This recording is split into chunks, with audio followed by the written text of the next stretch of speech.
Hello, good morning and welcome. It's Tuesday, December the 9th.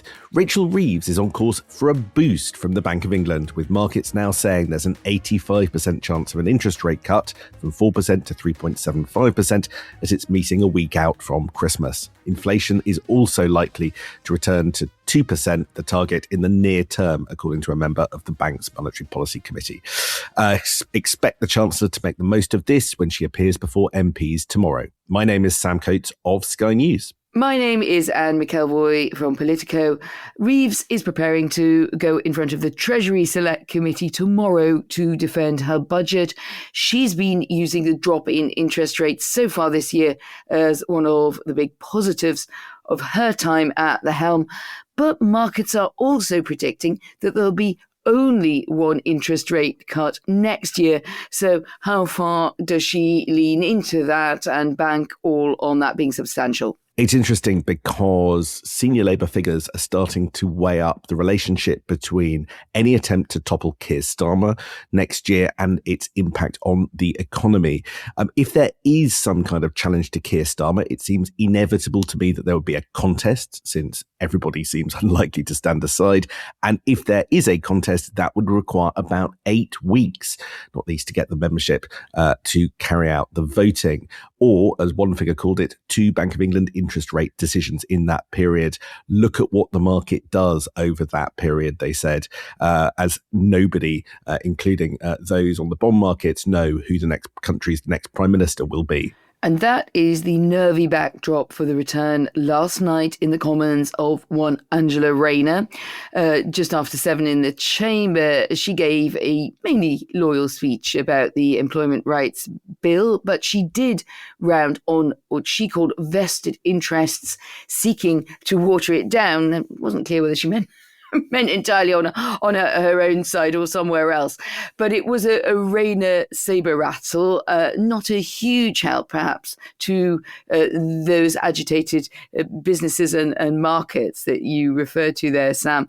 And she was speaking, of course, after some changes have been mooted to the bill, and particularly to soften any impacts of those unfair dismissal protections now coming in after 6 months rather than on day one, and some reduced protections to be brought in from January 2027 instead of October. So basically those bits of shaving off her original bill, I think, are causing her some alarm. So rhetorically, she wanted to mark her ground. I think in substance terms, she and the government are on the same page, but everybody in government, I think, is nervous about what she plans to do next. I think for all the jitteriness all around the place, MPs of all stripes really are trying to game the wider situation and are watching closely to see if there are any big changes to public opinion after the last few weeks, because there's been a lot going on, hasn't there, as the year winds down. Has the budget had a lasting impact in one direction or another? Have the Reform UK sort of bubble, has that been pierced a bit by the attacks on Nigel Farage? Is there a Kemi bounce? All of these things will help determine exactly what Labour MPs do with its own government next year. And it is Tuesday, so you have the big reveal for us, Sam, on this week's polling numbers. Yes, how did it all settle down? All those hopes and dreams of the parties that things might be changing in their direction. Often there's a little bit of conventional wisdom in Westminster about the direction of things, and often it is wrong. And so it turns out this morning, because whatever you thought was going on, it's not. After one of their worst weeks, we have seen Reform UK is actually up in the polls, up 1 at 27%, Labour unchanged on 19. Tories, who have been celebrating quite a good few weeks, are down 1 on 18%, despite the plaudits for Kemi Badenoch's budget response. Greens are on 15, down 1, and Lib Dems unchanged on 14. And you can see how complicated the picture is when you look at who the most trusted leaders are, because the party that was bottom of the list I just read out, well, its leader is top. Ed Davey is the most trusted leader on 25%. Nigel Farage second on 24%. Kemi Badenoch on 23%. Zach Balansky on 19%. But Keir Starmer languishing on 18%. 18 seems to be the new 20 in all of in all of this. Ed Davey hoping to make his splash today with a vote at lunchtime on whether the UK should rejoin the EU customs union. The first one of those was back in 2019. Completely different world.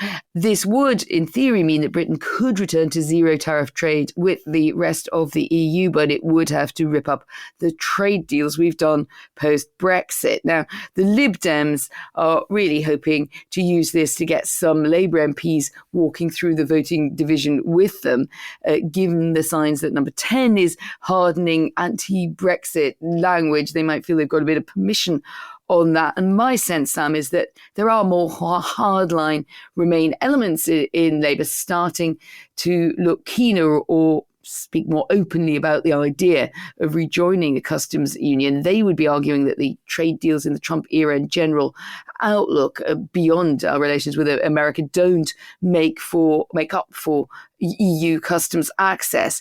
But there is a difficulty here, isn't there, for Keir Starmer, because he's banked so much on those external trade deals. Again, does Starmer start to make baby steps towards a customs union-shaped solution? There's a lot of to and fro with Brussels this week by senior people in the government, so we could keep an eye on that.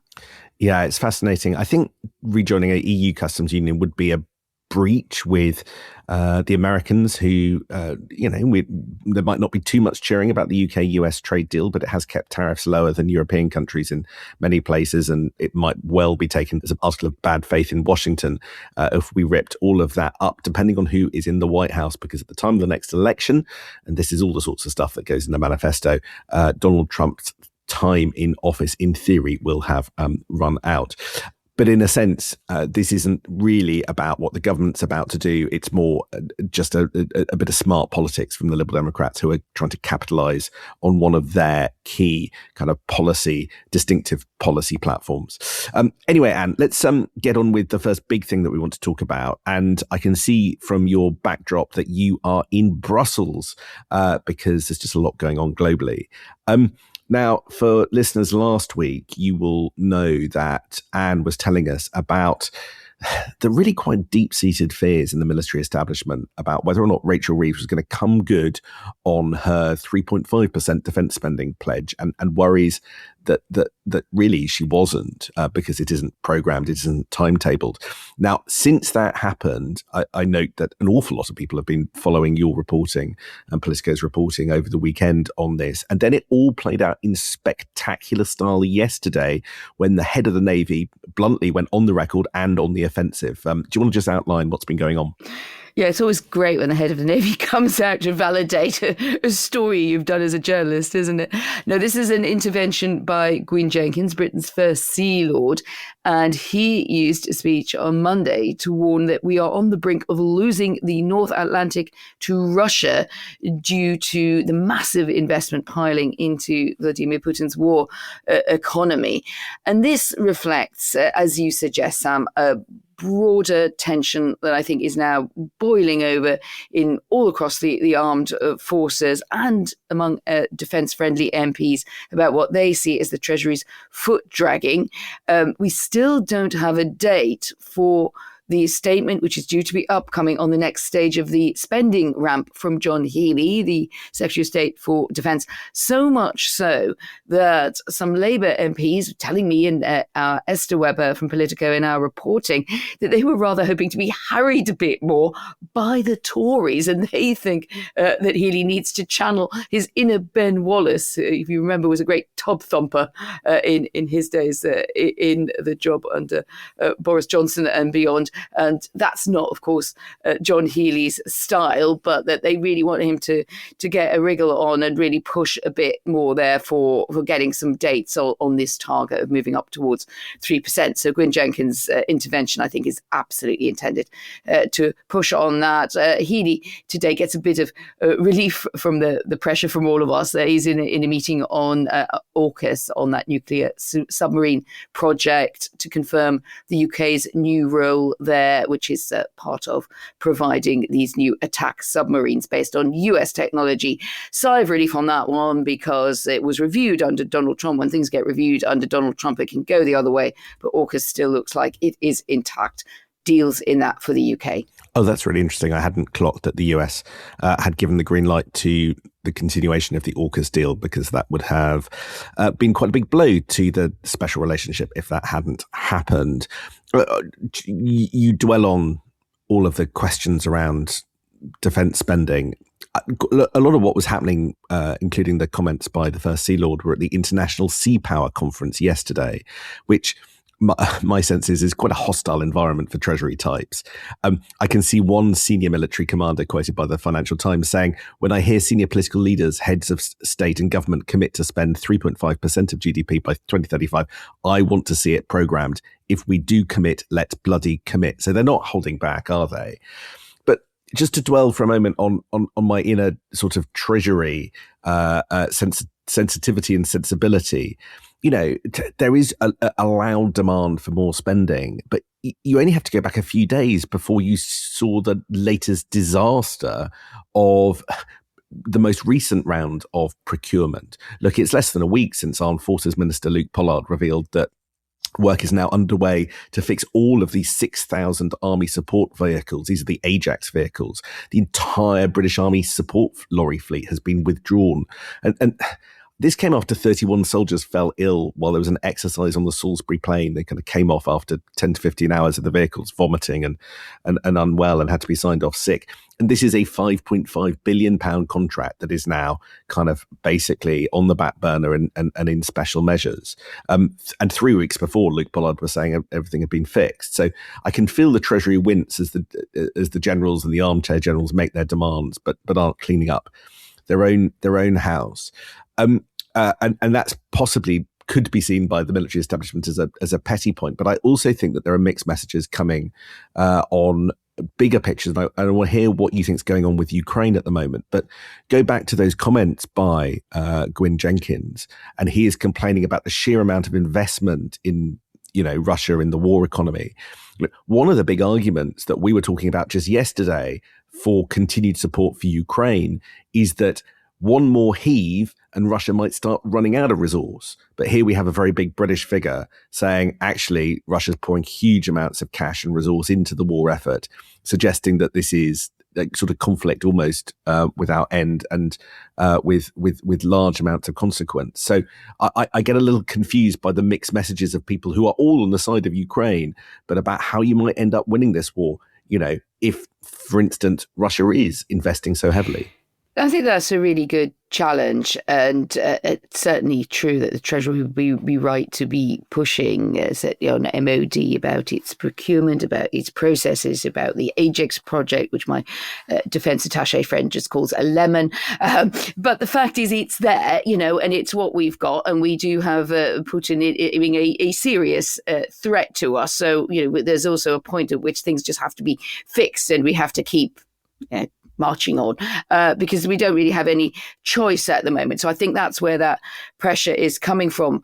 But the other reason that this feels urgent, big picture, Sam, since you raised that, is there's been such a hard turn against Europe by the US in the last few days on what might be the kind of security doctrine and what are the broader arrangements and frameworks that might come out of this to and fro to end the war in Ukraine. So put aside whether that's possible and what the timeline is, you still come back to the big question, don't you, for the UK, which is, well, how safe are we beyond that? And was this just a little local difficulty that got very unpleasant for Ukraine and Eastern Central Europe? Or is it a risk to us? And the analysis now seems to be that it is more clearly a risk to us. So Foreign Secretary, for instance, Yvette Cooper, she will be trying to get that case across to Trump's allies. She was with Marco Rubio in Washington in a quite long meeting. He's still quite open, I think, to hearing from Europeans. Not everyone in the administration is. So she's pushing hard for guarantees that any agreement, whatever shape it could take on Ukraine, must deter future Russian aggression, information warfare, and harmful activities specifically against Britain, as the Foreign Office is keen to trail. But that does go to show, you basically got the Foreign Secretary having to go and plead with the administration don't forget the major European powers when you sign whatever it is you might be thinking of signing with Putin, shows that we have travelled into very uncertain waters indeed. It does. Well, we will see how that unfolds. Whether or not this security guarantee, the sort of asset guarantee, can be sorted in the next few days. Well, there's a lot of diplomacy going on, and you seem to be at the heart of it, so we will find out. Just a small handbrake turn. There's a fun political story, but with wider resonance, I think, today. Heidi Alexander, the new-ish Transport Secretary, is going to reveal basically what the nationalised railways are going to look like, Great British Railways. There's a couple of announcements today. First of all, they are going to show pictures, which you can't show on a podcast, of what the new trains will look like. The red, white and blue of the Union Jack will be splattered all over the livery of trains in future, rolling out pretty much from next year, and pretty much half the stock will be repainted by the end of the Parliament.